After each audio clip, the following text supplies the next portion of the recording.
Meanwhile, thousands of members of the teachers' union SADTU gathered at the King Dinuzulu Park in the Durban CBD to march to the City Hall.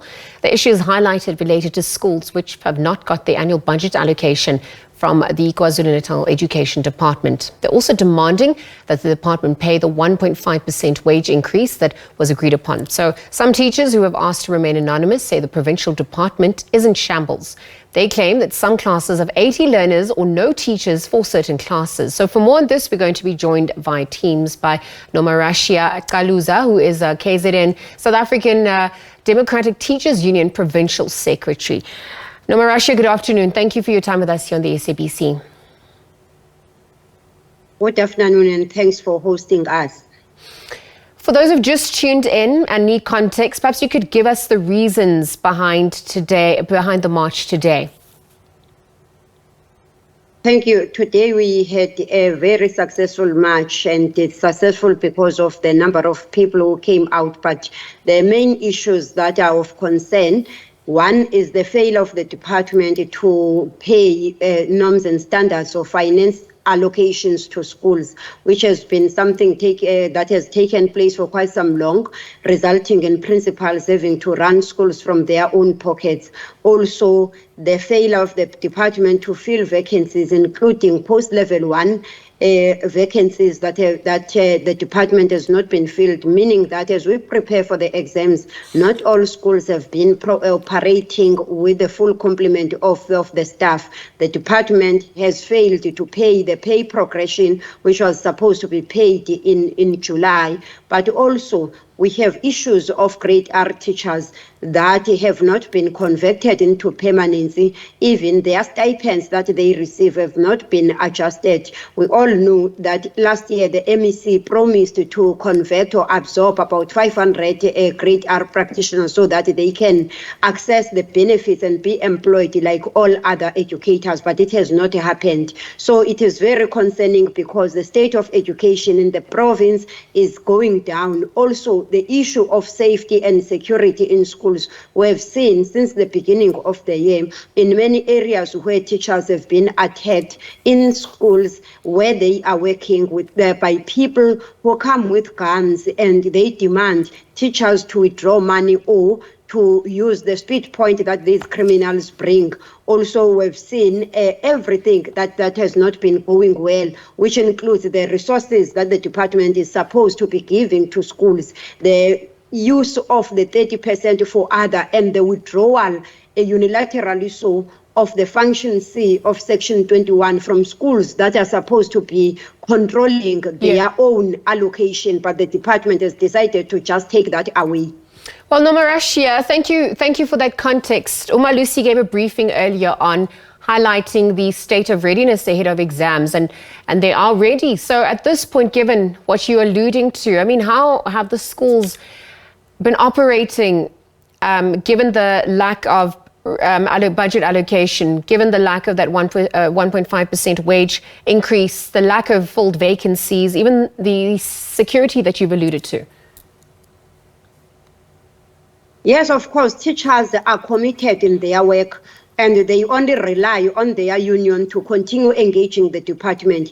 It is always after everything has been done and without the positive responses from the department that they will join to go to the streets or take the decision that there must be a march. So teachers have been working. They are still working during school holidays. They have been working on weekends to ensure that they give the best to the learners. But I must say that the situation is not good. Their morale is down because if there are no resources, teachers will look up to the principal to make provisions, and that is why principals find themselves in a situation where they have to use their own money, which is problematic because when the department ultimately pay these monies and the principals claim, they will be accused of corruption when they claim their monies. So it has been difficult, but we are sure that learners are ready because teachers have overworked themselves, especially because the department has not filled some of the vacancies and that work getting distributed amongst the teachers that are there in the school. Well, with the concerns raised, exams are starting soon. And I wonder how this will affect the performance of the matriculants, given what you've cited now.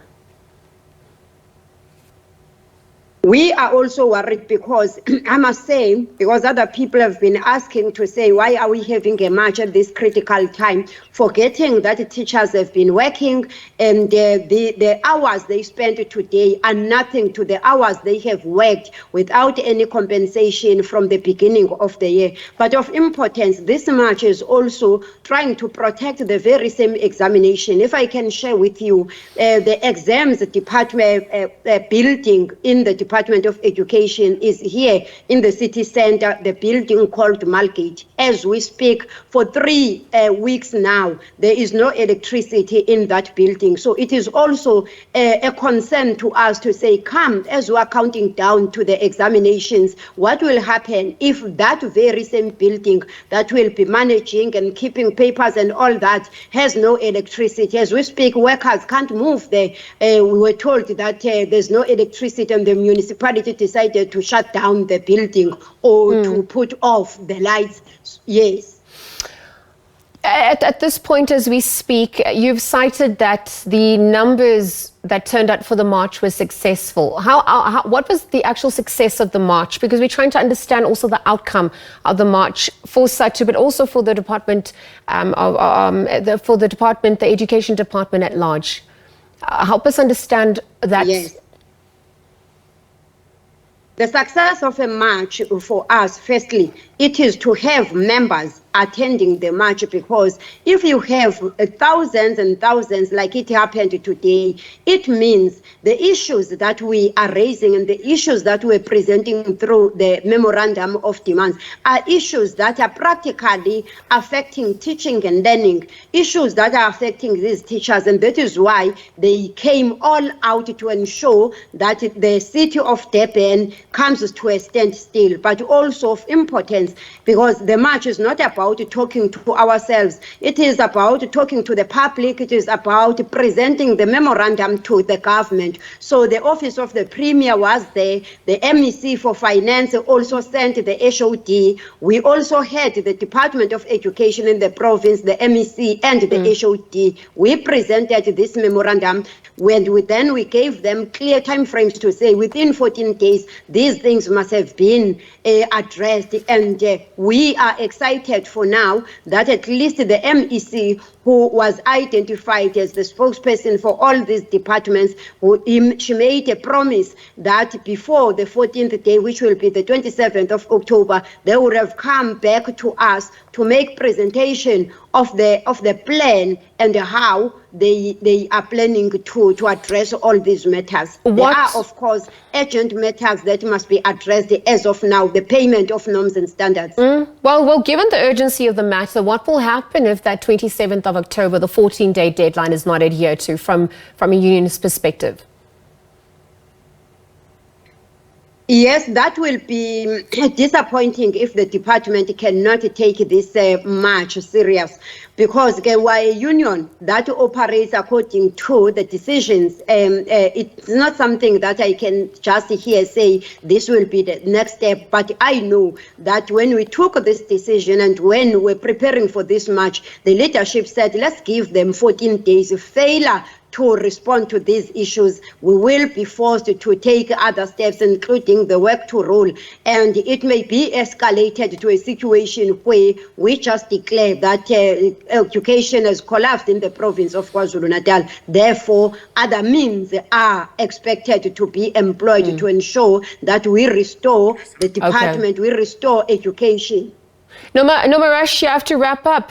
Very quickly, is this specific, the issues you've highlighted, specific to KwaZulu-Natal, or is this the bleak picture perhaps coming through in relation to the national education stance that you're observing? Help us understand that from a union's perspective.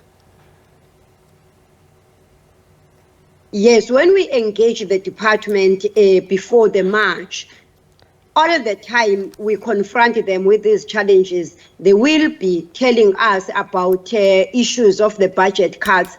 Of course, the budget cuts, the austerity measures are a national issue.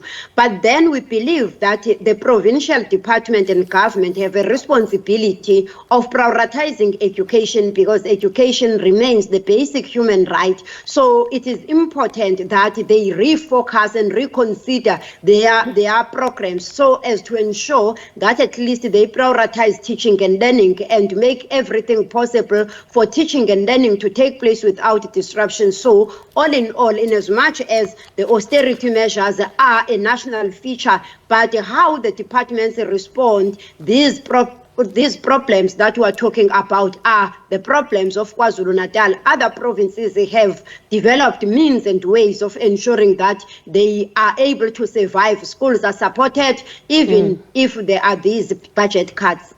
Nomarashiya Caluza, thank you for your time with us on the SABC. We're obviously monitoring developments after the 14-day deadline that's set to come to the fore on the 27th of October. Nomarashiya Caluza, KwaZulu-Natal South African Democratic Teachers Union Provincial Secretary, updating us on the march that obviously took place a little earlier on today. This was in the Durban CBD to the City Hall. Looking at some of the issues that had been highlighted with regards to schools in the province at large. Again, thank you to her for her time.